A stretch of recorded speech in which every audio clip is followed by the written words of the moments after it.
Chapter 1. The Lure of Silence. The small town of Ravensbrook was like many others, its population content with their quiet, uneventful lives. But there was a corner of the town where nobody ventured, a place that was whispered about in hushed tones, the abandoned playground. The playground had been closed for as long as anyone could remember. A tall, rusted chain-link fence encircled it, topped with barbed wire that glinted menacingly in the moonlight. The once bright and colorful structures now lay in disrepair, shrouded in a persistent fog that never seemed to lift. The swings hung lifelessly, creaking softly as if moved by an invisible hand. The merry-go-round was stuck in an eternal rotation, and the slide, once polished and smooth, was now covered in a thin layer of moss and grime.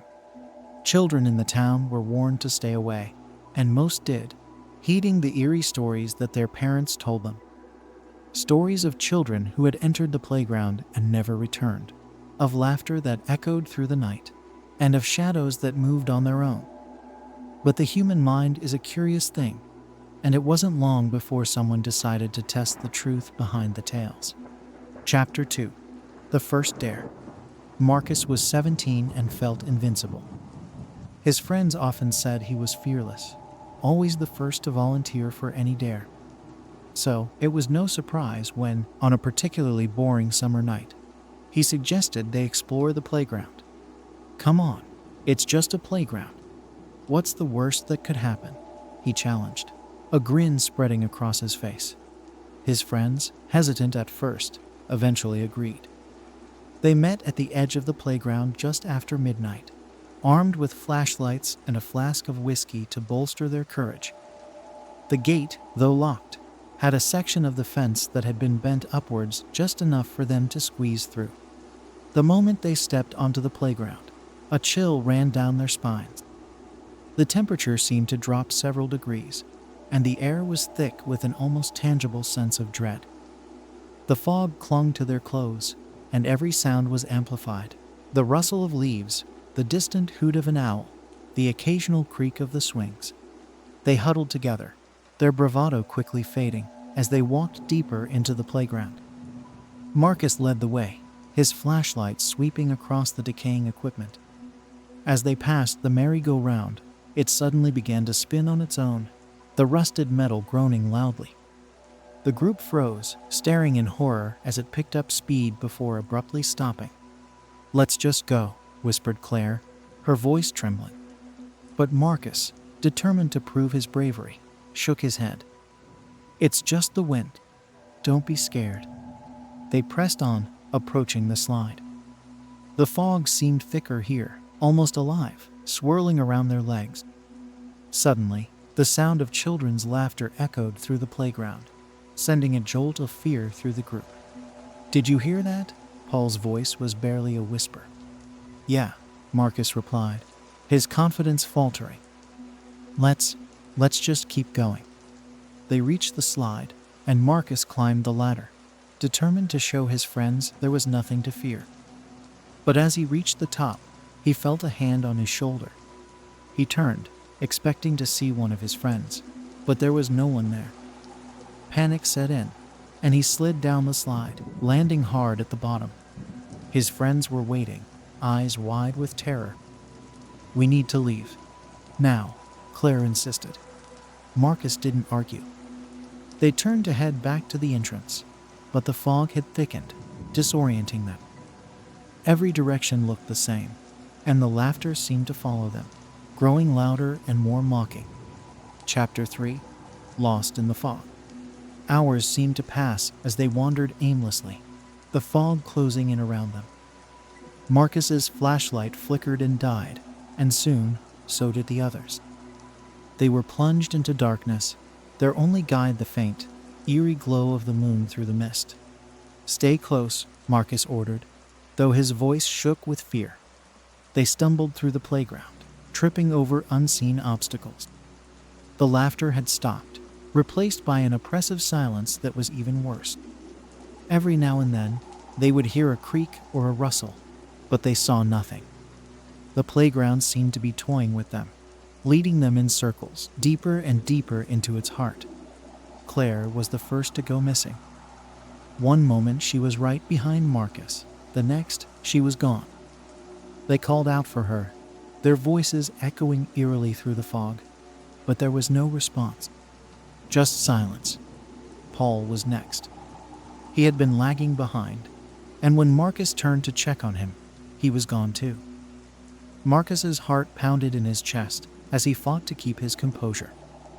He was alone now, truly alone, in the dark, haunted playground. He wandered for what felt like hours, his mind racing with thoughts of his missing friends and the stories he had always dismissed. He began to realize that there might be some truth to the tales, that there was something malevolent in the playground, something that didn't want them to leave. Chapter 4. The Keeper of the Playground. Just as Marcus felt he could go no further, he saw a faint light ahead. Hope surged through him, and he stumbled towards it. The light grew brighter, and he soon found himself standing in front of a small, dilapidated shack that he had never seen before. The door was slightly ajar, and the light was coming from within. He hesitated, every instinct telling him to turn and run, but something compelled him to enter. Pushing the door open, he stepped inside. The interior was small and cluttered, filled with old toys and playground equipment. The light came from a single, flickering bulb hanging from the ceiling. In the center of the room stood an old man, his back to Marcus. He was humming softly, a haunting tune that sent shivers down Marcus's spine. "Hello?" Marcus called out, his voice barely more than a whisper. The man turned slowly, revealing a face that was both kind and sinister. His eyes were dark and piercing, and his smile was unsettling. "Welcome, Marcus," the man said, his voice smooth and calming. "I've been expecting you." Marcus felt a chill run down his spine. "Who are you?" The man chuckled. "I am the keeper of the playground. This is my domain, and you have trespassed." "I'm sorry. We didn't mean any harm," Marcus stammered, taking a step back. The keeper's smile widened. "Oh, but you have caused harm, Marcus. You and your friends. You've disturbed the peace of this place, and there is a price to be paid." "Where are my friends?" Marcus demanded, his fear turning to anger. The keeper's expression grew serious. "They are here, with me, and soon you will join them." Before Marcus could react, the keeper raised his hand, and the room began to spin. The walls closed in, and Marcus felt himself being pulled into darkness. He struggled, but it was no use. The last thing he heard was the keeper's laughter, echoing through his mind as everything went black. Chapter 5. The Missing. Days turned into weeks, and the town of Ravensbrook was in turmoil. Marcus and his friends had vanished without a trace, and despite extensive searches, no one could find any sign of them. The townspeople whispered about the playground, and fear spread like a plague. The parents of the missing teens were desperate, their grief turning to anger and confusion. How could their children have disappeared so completely? The police had no answers, and the case grew cold, adding another layer to the town's dark history. One evening, as the sun set and the fog began to roll in, a new group of teenagers gathered at the edge of the playground. They were determined to uncover the truth, to find their friends, and to put an end to the fear that gripped their town. Chapter 6. Entering the Abyss. Liam, Jenna, and Tom were the leaders of this new group. They had grown up hearing the stories, and though they were terrified, they felt they had no choice but to face the playground. Armed with flashlights, ropes, and a map of the area, they squeezed through the same gap in the fence that Marcus and his friends had used. The playground was eerily silent, the fog swirling around them as they made their way inside. They followed the path Marcus had taken, their hearts pounding with fear and anticipation.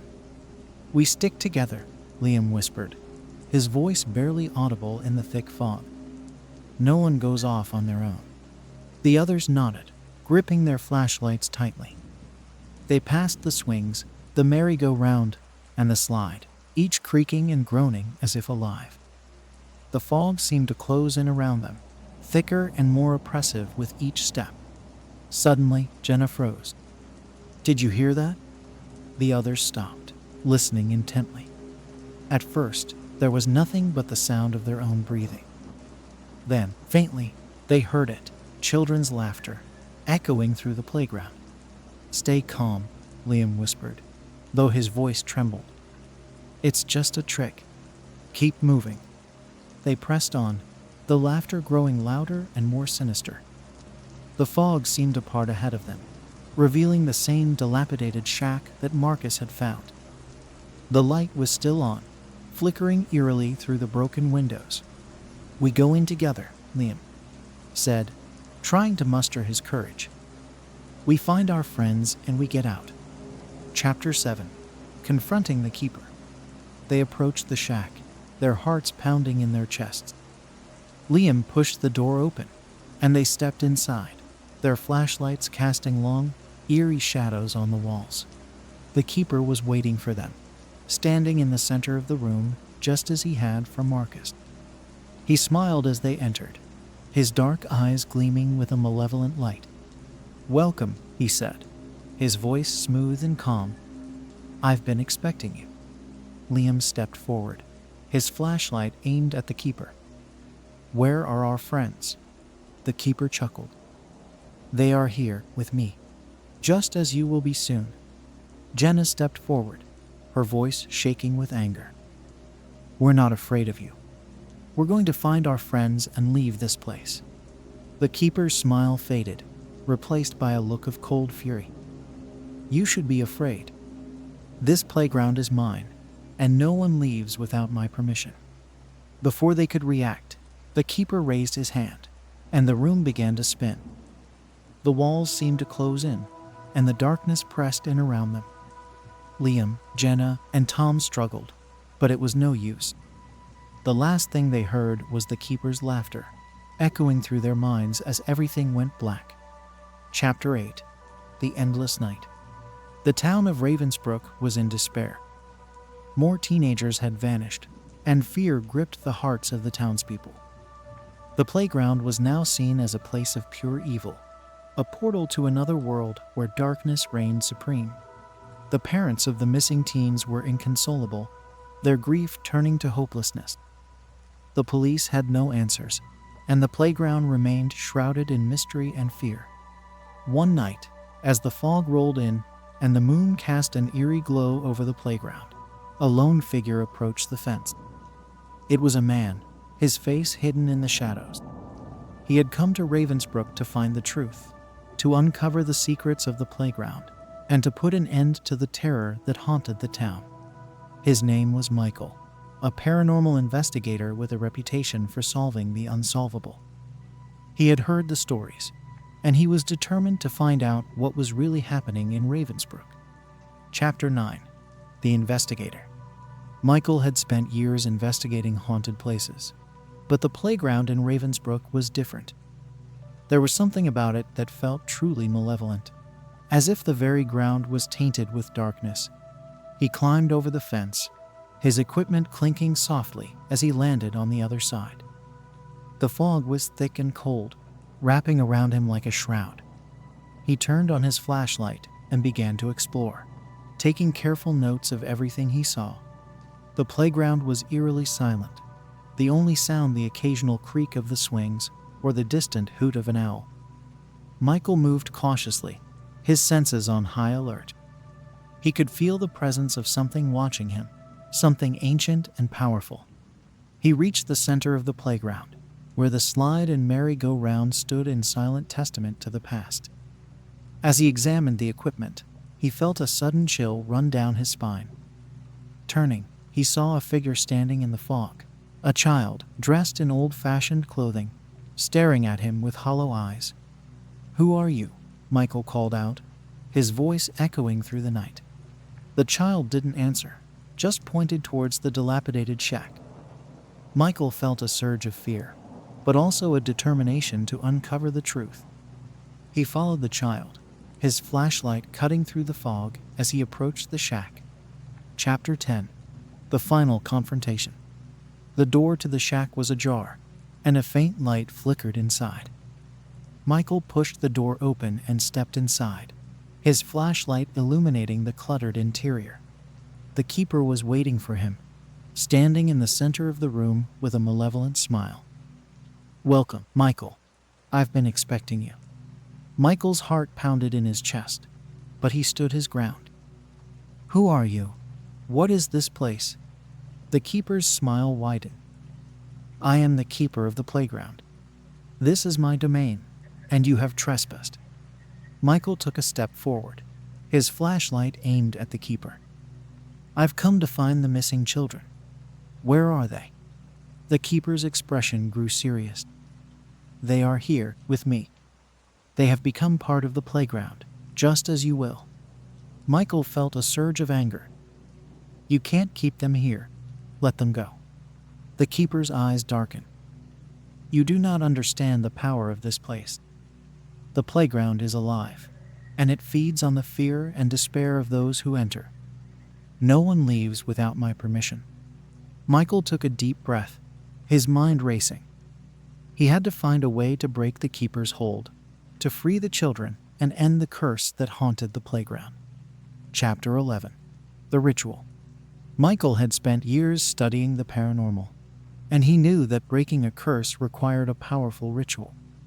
He reached into his bag and pulled out a small, ancient book, a grimoire that contained spells and incantations for dispelling evil. He began to chant, his voice steady and strong despite the fear that gripped him. The keeper watched, his eyes narrowing with anger as the words of the spell filled the room. The ground began to shake, and the walls of the shack seemed to close in. The light flickered and dimmed, and the air grew thick with a palpable sense of dread. Michael continued to chant, his voice growing louder and more insistent. The keeper raised his hand, and the room was filled with a blinding light. Michael felt a surge of energy, and he stumbled back, dropping the book. The keeper's laughter echoed through the room, and Michael felt his strength waning. But he couldn't give up. He had to free the children, to end the nightmare that haunted Ravensbrook. Summoning his last ounce of strength, he reached for the book and resumed the chant, his voice filled with determination. Chapter 12. The Escape. The ground continued to shake, and the light grew brighter, almost blinding. The keeper's laughter turned to screams of rage as the power of the spell began to take hold. Michael felt a surge of energy, and he chanted louder, pouring all his will into the ritual. The walls of the shack began to crumble, and the fog outside dissipated, revealing the true nature of the playground. The playground was alive, its structures twisted and deformed, pulsating with a dark energy.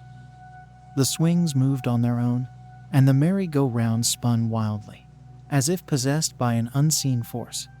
The keeper's screams grew louder, and Michael saw the figures of the missing children emerging from the shadows. They were pale and ghostly, their eyes filled with a mixture of fear and hope. "Run," Michael shouted, his voice barely audible over the chaos. The children hesitated, then began to move towards the exit. Michael continued to chant, his voice growing weaker, but more determined. The keeper's form began to waver, his power diminishing as the spell took effect.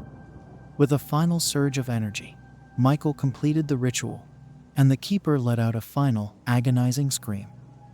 The light intensified, and then, with a blinding flash, everything went silent. Chapter 13. The Aftermath. When Michael opened his eyes, he was lying on the ground outside the playground. The fog had lifted, and the playground was quiet and still. The structures were no longer twisted and deformed, but returned to their original, though still decaying, state. The missing children stood nearby, looking around in confusion and relief. They were free, and the nightmare of the playground was over. The townspeople of Ravensbrook were overjoyed to see their children return, and Michael was hailed as a hero. The playground was demolished, and a memorial was erected in its place, a reminder of the darkness that had once plagued the town. Michael knew that the fight against the paranormal was never truly over, but he was content knowing that he had brought peace to Ravensbrook. As he left the town, he couldn't help but feel a sense of satisfaction, knowing that he had made a difference.